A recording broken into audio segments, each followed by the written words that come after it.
All right, so we're going to take a look at instances of giants in the scripture. Get down to the basis of the whole thing. You can hear me fine? Yes. Excellent. This looks like a picture of David and the Gathites, Goliath and the Gathites, but the picture's one thing, but here the title is, How Tall Was Og, the King of Bashan? So I don't know, maybe you took piano lessons when you were a child from the John Thompson method book, book 1. They had descriptive little pieces for little fingers, teaching little fingers how to play. The first one of the book was, here we go up a road to a birthday party. Anybody remember that? Oh my gosh, I totally do. Who's that? It's me. Okay. I thought if anybody did, it would be you. Let's see if you remember this one. Giant, why are you so tall? Well, sir, why are you so small? Do you remember that one? It was in the same book. Had a picture of a leprechaun and an ogre kind of slithering over the top of him. That's not the right word, but you know what I mean. The ogre was reaching over him like it was going to eat him or something. I was always kind of fascinated with that picture a little bit.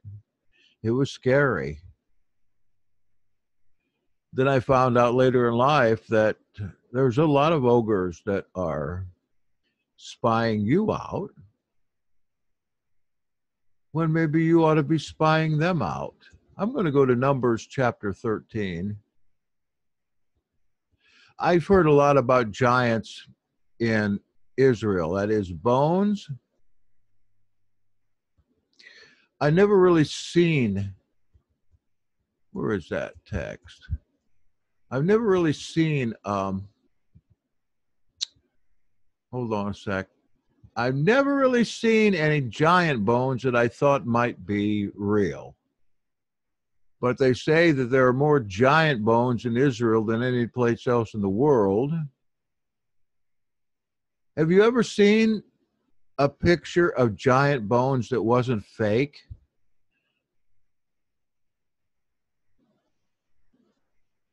Just asking. If they weren't fake, it seems like they'd make a movie. Yeah. When I confronted Stephen Quayle on using my translation of Enoch in my book, in his books, without even informing me, he sent me, I guess as a gift, wait a minute. Where did that go? Oh, this is bad.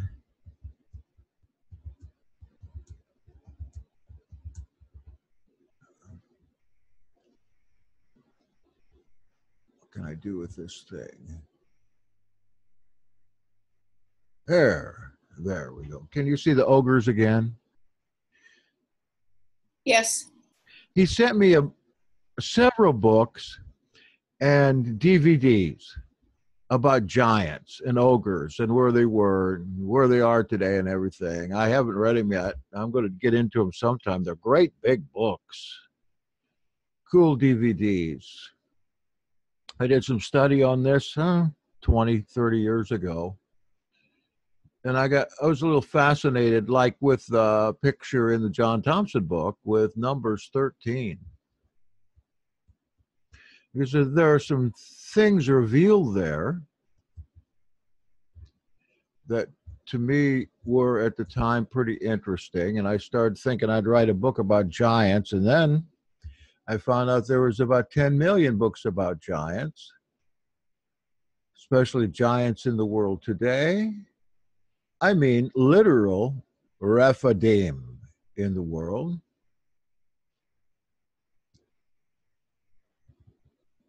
Numbers 13. This is the story in Numbers 13 about the spies in the land. And Yah spoke to Moshe, saying, send men to spy out the land of Canaan, which I am giving to the children of Israel. Send one man from each tribe of their fathers, every one a leader among them. And by the command of Yah, Moshe sent them from the wilderness of Paran, all of them men who were heads of the children of Israel. I hope they sent the bodies along too. And then there are the names. Oh, let's see if there's any here that are. Here's a man without a father, Hoshea, son of Nun. Okay, he had no father.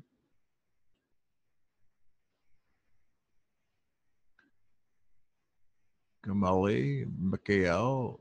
Why he was called son of none. Huh? That's why it was called son of none. He Yeah, had no father. he had no father. And Moshe called Hoshea, the son of Nun, Yahashua. And Moshe sent them to spy out the land of Canaan and said to them, go up here into the south and go up into the mountains and see what the land is like, and the people who dwelt in it, whether strong or weak, whether few or many, and whether the land they dwell in is a good or evil, whether the cities they inhabit are in camps or strongholds, and whether the land is rich or poor, and whether there are forests there or not.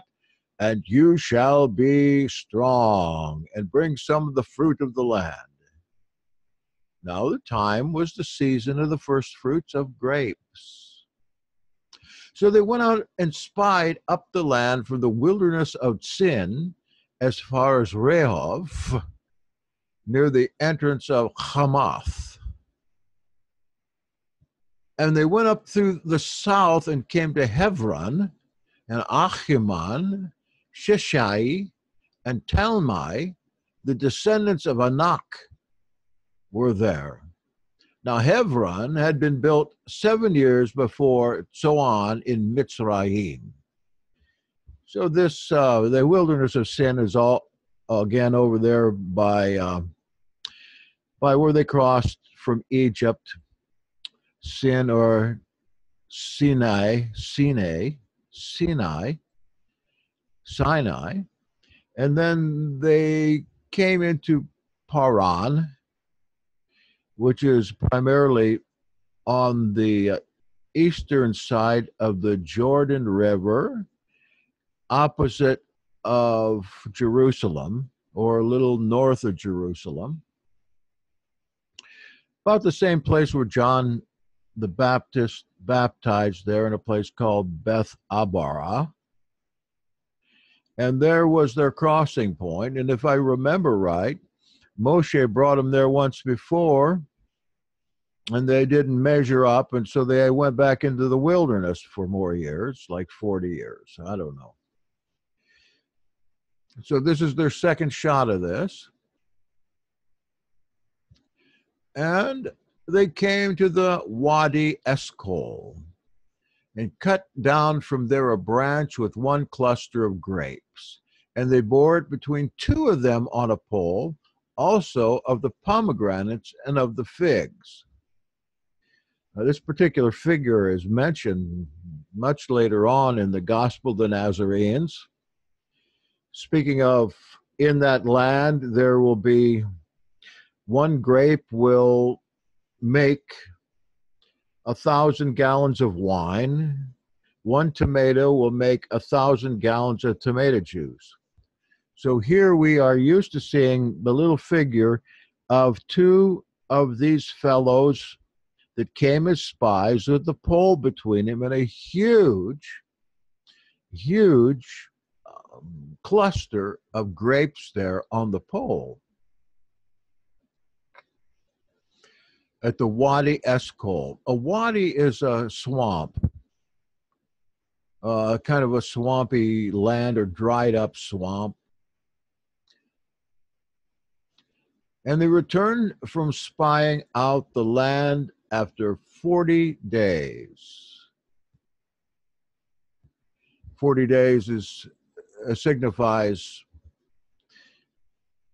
a certain period of time that's a perfect period of time, the time that they were in the wilderness, the time that Yahshua was in the desert, a lot of other things there. And we understand 40 is to be the number of the years of one generation. We see that in Acts or Matthew chapter 25 in the Olivet Discourse when Yahshua says, this generation will live to see it all. And 40 years later, they did in 70 AD.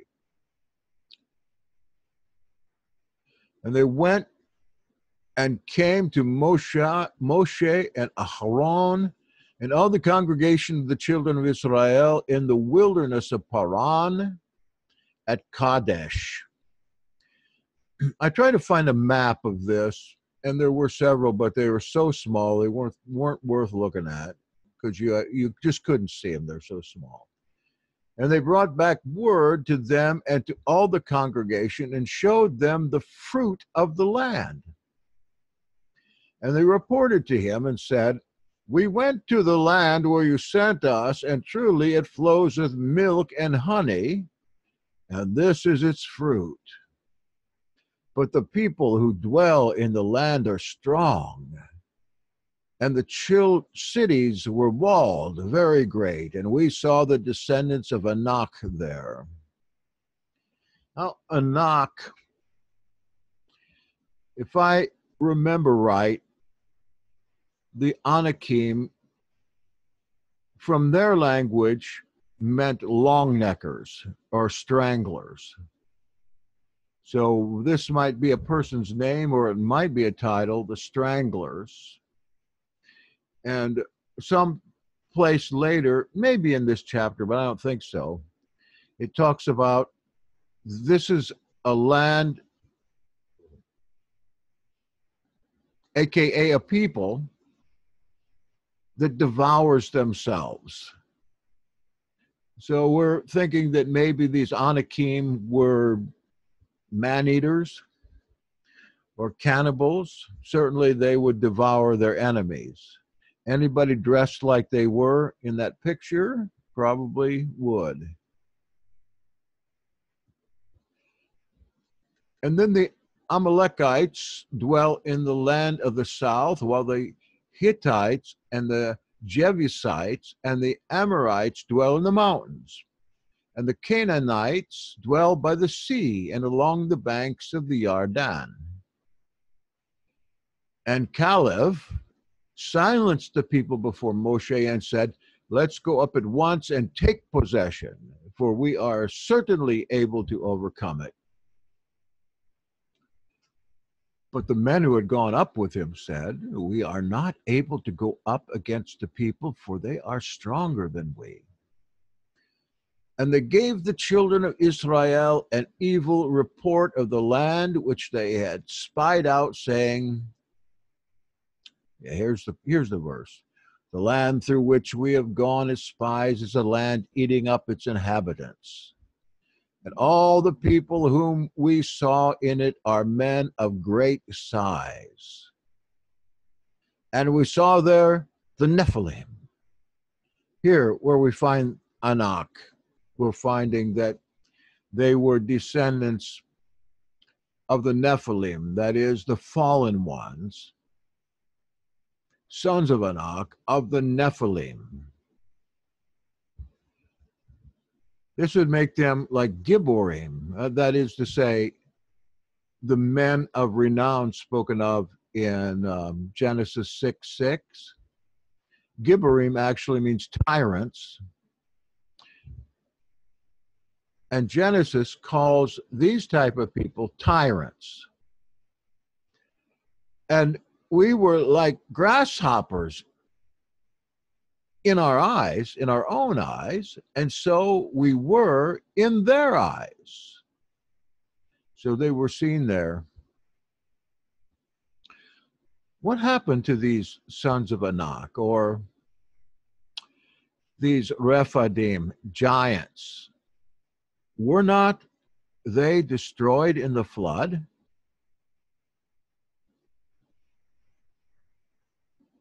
And I'm counting on you to say something.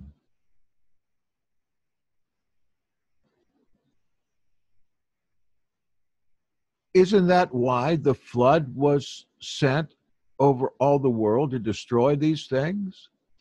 In Enoch, it talks about, first and second Enoch, these peoples being hybrids between humans and fish and animals and cannibals, and devouring everything in sight, finally devouring their own slaves, the humans, finally putting such war on earth between themselves to eat each other that the Creator had to act and send a flood, because the sons of men were so unrighteous on the earth he couldn't stand the sight of them anymore.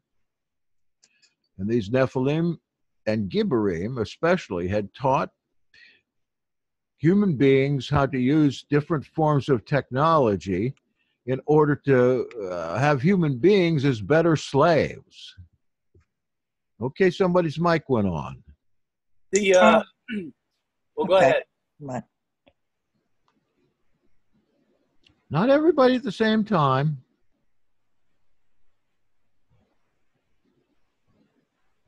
Go ahead. The punishment were for the parents of these hybrids, which they were taken away and put in the earth or someplace of prison. The punishment for the watchers were that they were to watch their offspring kill each other. It was not really to destroy them with the flood. From what I remember, it was just for the watchers to punish them. Am I correct? And so he really didn't fail. If one of them lived or whatever, that was not intention to abolish all these hybrids. Well, the theory I've heard is pretty close to that, at least what I could figure out from the scripture, and that is that the flood was sent for the children, because a flood couldn't kill the Nephilim. They were rousted out, gathered up, and put in a pit. Yes. Now the Gibborim, the Anakim, and the rest, Zanzumim, and all these other ones, the flood killed their body, but let the angel out of the body. And that the angels remained on the earth while the bodies went away, some of which of these angels were also rounded up and put in another pit. The pit where the parent angels were put, called Tartarus. In one of the Peter books, Tartarus. The other place was called Hades, where the parent angelic beings went. Both of these were different pits, and you know the story. The parental angels grieved so because they were separated from their children, as evil as they were, by rocks in the middle of the earth, with the fires of the lake of fire and the river of fire coming down from the Jerusalem trash heap, Gehenna, and separating those two pits with a river of fire, which finally dumps into a lake of fire in the middle of the earth. So they could hear each other to some extent, and This probably is all apocryphal literature I'm talking about. And the children of the Nephilim crying out to their parents to save them, knowing full well that they had no respect or love for their parents whatsoever because they were incapable of it. But the parents, being capable of it, hear these cries and think of their the parents, they're not in a fiery pit. They're in a pit of stones, sharp stones. And they're wanting to save those offspring. And they're feeling really bad for them, even crying for them, while the offsprings cry out to be freed, using their parents to try to find a way to get them out, which is finally done, according to Revelation, that somebody called Apollyon or Abaddon opens up that pit, and all kinds of stuff flies out on the earth some more. But as for the bodies of the Gibborim or Rephidim, the giants, there's an awful lot written about this today. Yet, I don't know that I've seen any real bones of giants. But I've been thinking about, they found another subspecies of humankind, supposedly. And there are all these different varieties of humankind. They are human, but they're not the same species. They were not supposed to be able to mate with each other, but evidently they did, because they found hybrids between at least Neanderthals and Homo sapiens in various places, including a child with traits of both. And now in our DNA tests, we find that maybe up to 10% of the DNA in people are Neanderthal DNA. So obviously, they mated. But are Neanderthal, are they these giants? Now we know that they cohabitated with the ones of our particular genus and species. But we're talking about 50 to 100,000 years ago. This is confined to a 7,000-year period. Somebody else wanted to talk there too. Give us a little insight.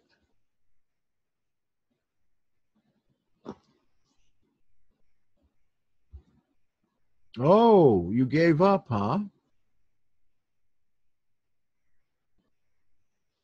Okay. Now there are these brothers, King Og of Bashan and King Sidon of somewhere around there. These were literal giants. And back to the picture again. Supposed to tell us here how big these guys were. And it tells us in the scripture, but let's see what the witnesses have to say. It says, Og is mentioned in Jewish literature as being alive from the time of Noah up until the time of his death in battle with the Israelites, right? David was recorded as having finally killed this guy. It's also written in the Midrash that he had a special compartment in Noah's Ark just for him. Would this guy live that long? Jewish oral tradition has it that Og sat upon the top of the ark, riding out the flood for the duration of the flood from that location. That would be on the outside, wouldn't it? And didn't it say somewhere that Og's bed was in a museum? Og's destruction is retold again centuries later in the book of Psalms as one of many great victories for the nation of Israel. Also, the book of Amos makes a reference to Og the Amorite with the following words. But it was I who annihilated the Amorite before them, who was as tall as the cedars and as strong as the oaks. I destroyed his fruit above and his roots below. Amos 2:9. If Og was the last remaining one of the Rephidim, what about his brother, Sidon?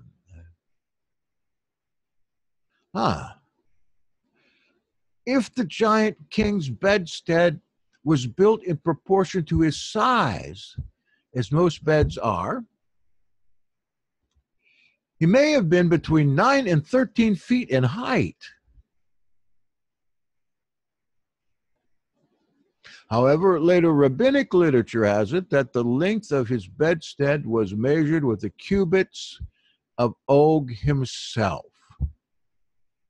The Talmud applies fantastic proportions to this giant's height, relating a story where Og was so large that he tried to destroy the Israelites by uprooting a mountain so large that it would have crushed the entire Israelite encampment. In the same story, Moshe, under Jehovah's direction, not to fear this giant, grasped a spear the size of 10 cubits length. 10 cubits. Man, a cubit's like 1.5 feet. That's a long spear.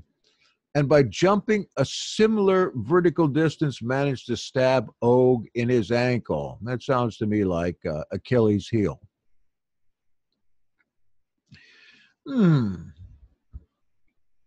If such a man like this existed, he was supposed to be the last of his kind. And, of course, isn't his bed with us today?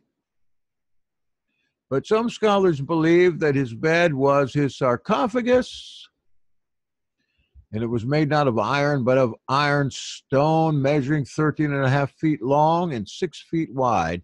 His burial place, it seems, became widely renowned and may have looked something like the picture above. Some lithograph there. Now I want to see a little something while you tell me a little something.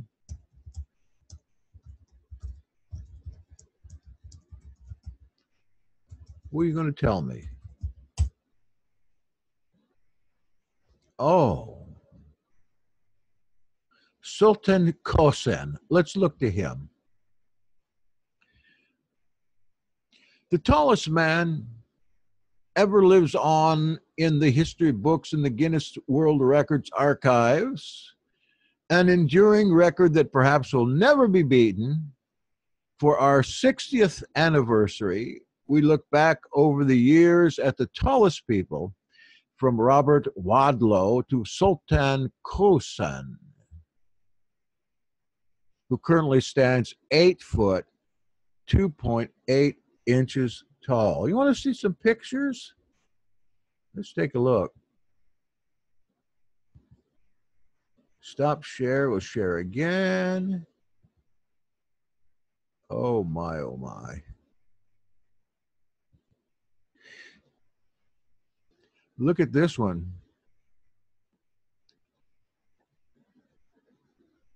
He's tall, man.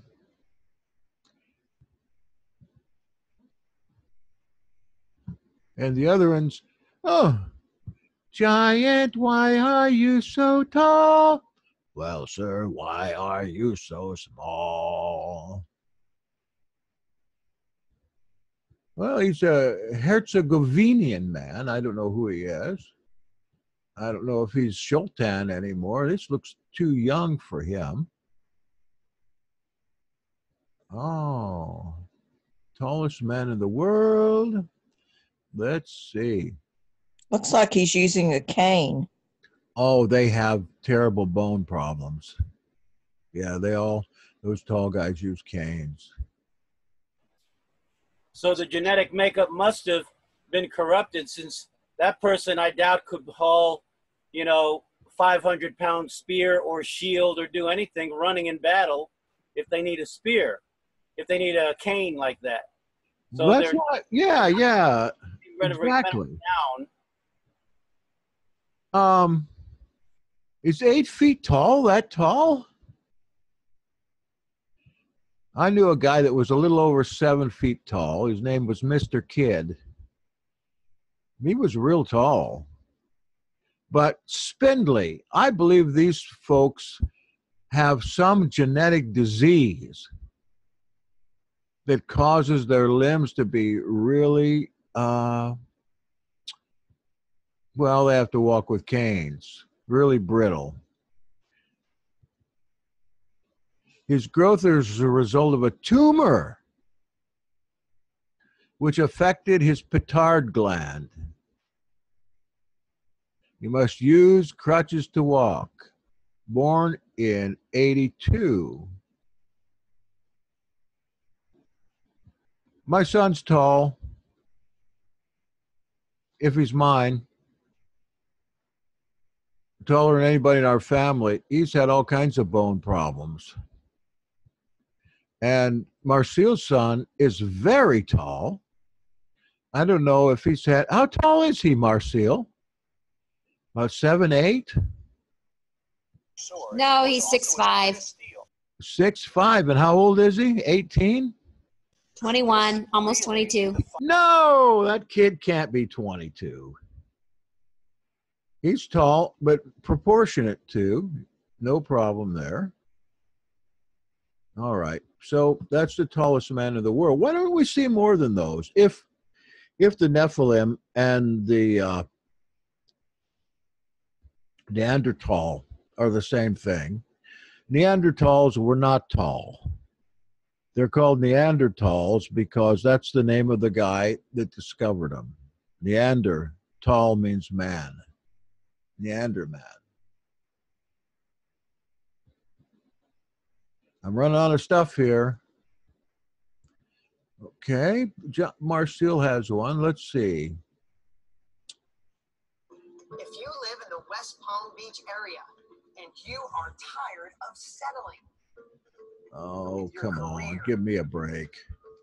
with your income, and with I'm your tired of freedom, these commercials. then turn.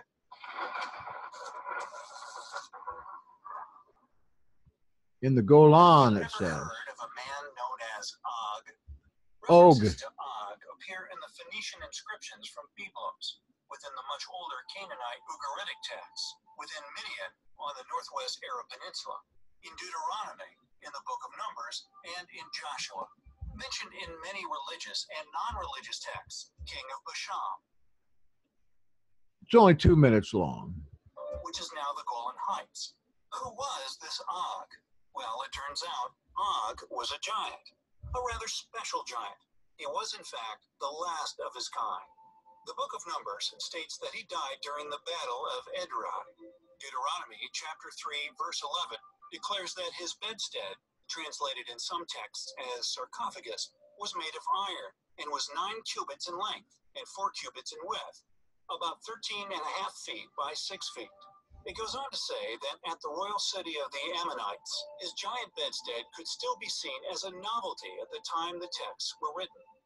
Fast forward to the present day, and a miraculous discovery has been made. A discovery which could seem That looks stories like being proven historically so fake. accurate. A recent archaeological dig has unearthed no less than 24 skeletons, all of giant proportions, near the ancient ruins of Rujem El Hirai, which is indeed located within the Golan Heights. What's more, compellingly, this was no normal burial. During a press briefing, the team responsible for the discovery expressed their views to the world.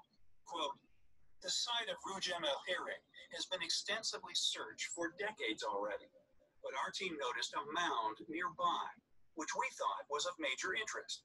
It has been 2 long years, but it was definitely worth the effort, said Tom Yagur, one of the archaeologists on site.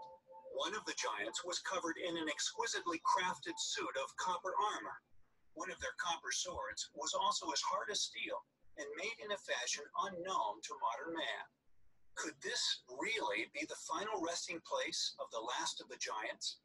All we can hope is that the Smithsonian doesn't get a chance to buy them. Okay, I wonder, perhaps it would be worthwhile to check that out, because I didn't think that those pictures look real to me. How about you? Do they look real to you? Oh, I guess because we've seen so many fake giant bones. Well, do you blame them?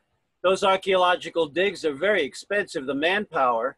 And if the people pay for them and they don't turn up anything, what's the possibility of getting any more money? So there's probably a lot of forgery involved in digs like that. Yeah, and what would you think if it was Og himself? Would the Israelites have set him up such a wonderful burial place? No, they'd have chopped him up and sent his parts all over Israel. Get some more army men. That video doesn't say that's actually Og. It just talks No. about the giants being found in the Golan Heights, where the same geographical location that's referenced in the Bible. Yes, that's Bashan. And they called him an Ammonite. That's a Syrian, and that's what these other guys were. But some of these were considered to be Philistines, like Goliath of Gath and his brothers. So let's have some opinion here on such things. Has anybody done any extra research, or do I have to go to Steve Quayle's books? Maybe what I'll do is take one of his videos and play it for you next time so we can see. There's only 15 minutes left here or so. I'm running out of juice. I wonder why also these are not really spoken about in the New Testament. Can you remember any giants mentioned there?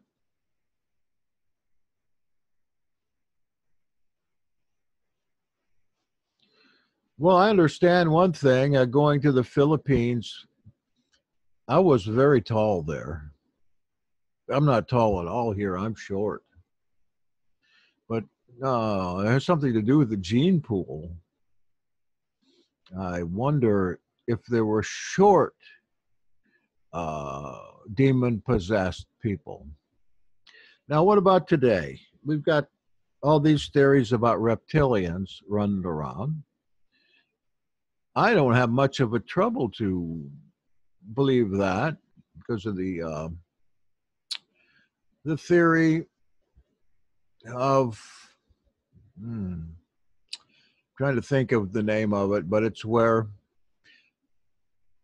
similar types of intelligent beings live all over the place because one race spawned all these people on these different planets, and they're all bound in their own gene pools to have had similarities to us. I was just reading an article on this a couple of days ago where scientists are now saying maybe Star Trek didn't get it wrong. Maybe all the intelligent life that could be in the universe is going to have 5 appendages, 2 legs, 2 arms, and a head. We studied that. Panspermia, that's the name of it. Pan, that means all. Speaking of planets, spermia means seeds. So these scientists are now thinking that if there were any alien life or even giants in the universe, it's all going to be similar because it's all going to require the same thing. And of course, the headline of this was Star Trek has it right, that you're going to see Andorians and Klingons and Romulans and all these other different types here and there and everywhere. Question I might have about that is extinction. How many civilizations or whole worlds, I should say, whole populations of intelligent worlds have been on this planet in billions of years, come and gone. Of course, there's a lot of evidence today of earlier civilizations with an S, not primitive ones, but advanced civilizations. Of course, people have to consider them to be from outer space because they don't have a conception of time. Huge civilizations could go on and on and on, and, you know, through birth and extinction, one after the other. How long have people like us been on here? I think 1.2 million years, people like us to some extent. And as I said, they're finding up to 10% of the genetic makeup of people, more like 2%, are of Neanderthal or really some other species, Australopithecus. How about Piltdown Man? How about the giant they found in Ohio? They found a giant. I can't think of his name, but he was like 8 feet tall. And he wasn't real. He was fake. Somebody put him in about 120 years ago. Well, this is getting a little ridiculous here. Giants. Who are our giants today? Let's take the word Gibborim that we find in Genesis, which is translated famous men, strong men, or men of renown. Speaking of women, too, there are women of renown that are maybe just as human looking as you and I on the outside, but on the inside, there's something there. One of the things about the giants that is made clear in some of the apocryphal or pseudepigraphical literature is that they were ones who would take any situation and turn them over through force if necessary to their own advantage. I'm thinking of psychopaths, sociopaths. Did they get something from the giants? I think of bought a book recently from Goodwill by the psychiatrist, who wrote The Way Less Traveled. Who is that?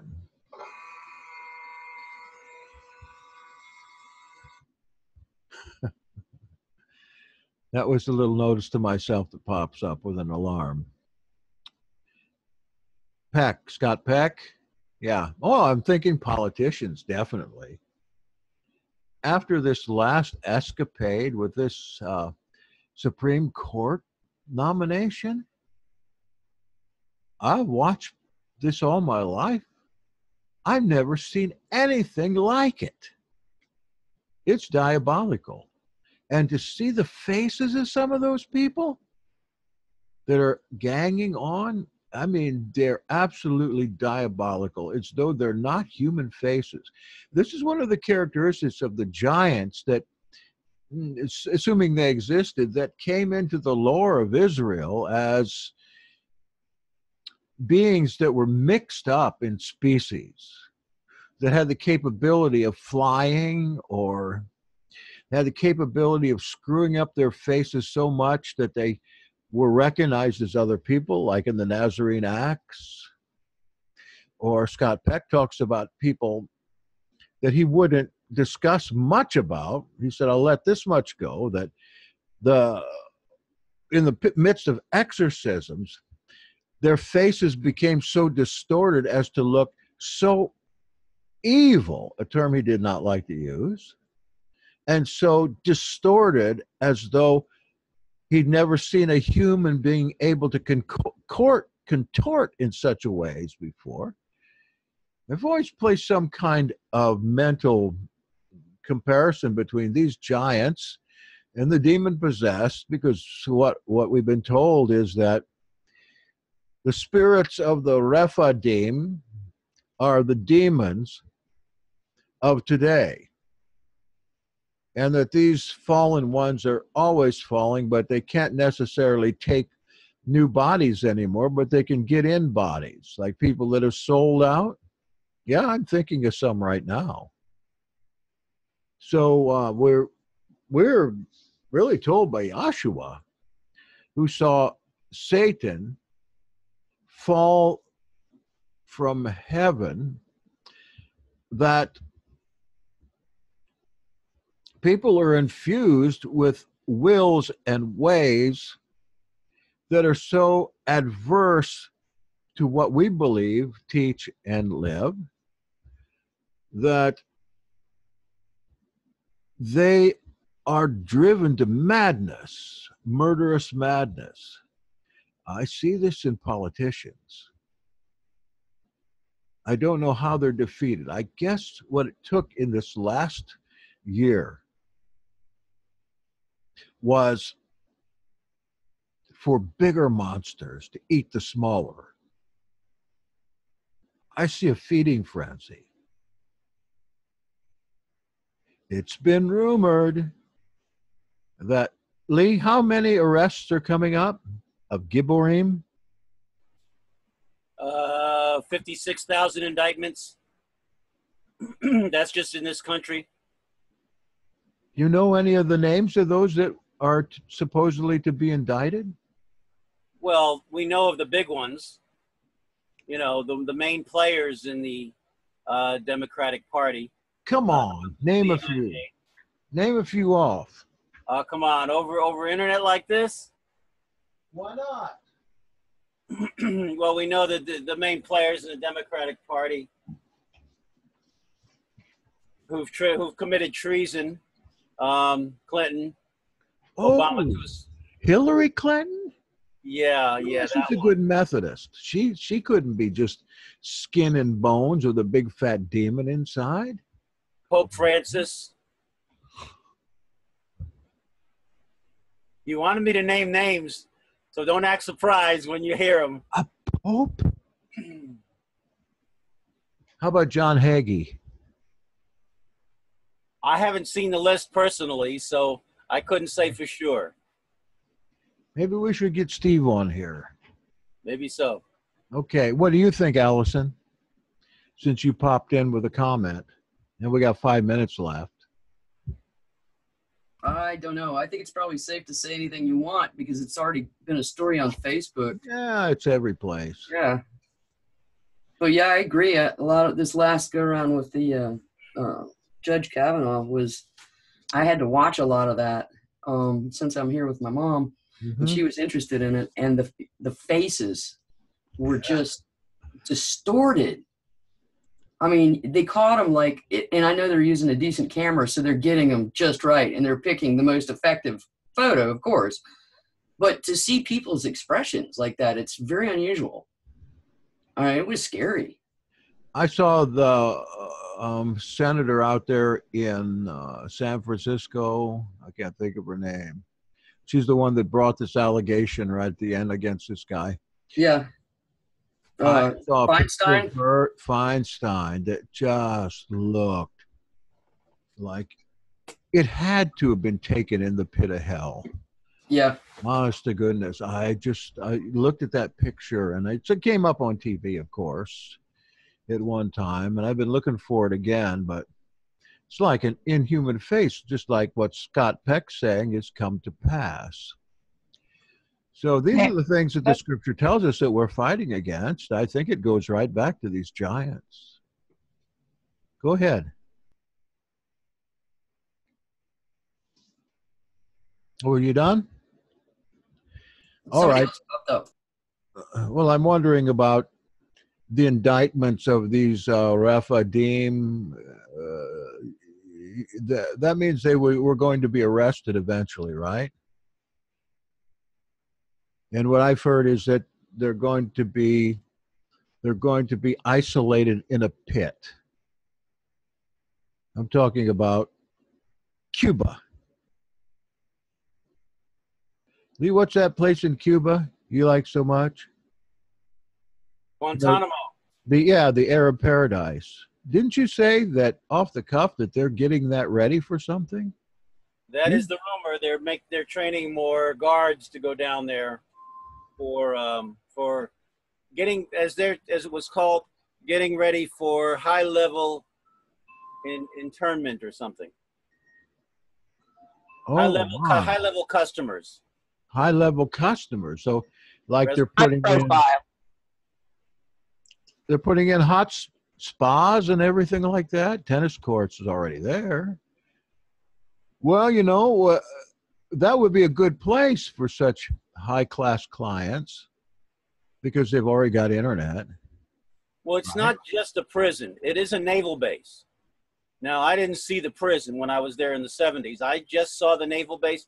There's residences. There's all kinds. There's a city there of naval personnel, and I'm sure MPs and Marines. But I'm sure there is now an internment place, but not when I was there. Well, the scripture prophesies in Enoch that these Nephilim will be put away, imprisoned. Of course, if you can take the holes in the earth with sharp stones, if you can take that literally, but figuratively, perhaps this is a prophecy. You know, you're talking 56,000 people. Wouldn't that just about clean out the swamp? 56,000 indictments. They're going to move them, well, perhaps, and get them out of here. This is what moves on to the military tribunal. Now that's where they'll be, you know, go through whatever. All right. Well, we'll certainly be looking for that. When's that supposed to happen? That's the question. That's the question. Well, it's a modern day cleanup of antediluvian evil. All of the ducks have to be in a row. All the players have to be in the right place, and then the trigger will be pulled. Well, they can't get Anton LaVey. He's dead. He's the founder of the Church of Satan. You know, I went through some of this stuff about 18 years ago, maybe 19 years ago now, leading up to Y2K. All this stuff on the internet. Now, this has more substance, it seems, but the same emotion that I went through back then, it's just come to me, remembered. Same emotion that went through me back then is going now. You know, anticipation of mega proportions. Y2K was definitely that. So, to be continued, basically. To be continued. Next week, we're going to see what Steve Quayle has to say. Can he come back? Norman. Can you come back next week? We'll watch a little of Steve Quayle, and I'll do a little more study here on this. But this is spur of the moment for me. I wasn't expected to show up today. But Rich had another commitment. And so this is what you get. Love you all. Thank you so much for participating. And if I don't see you soon, I'll see you in the good place.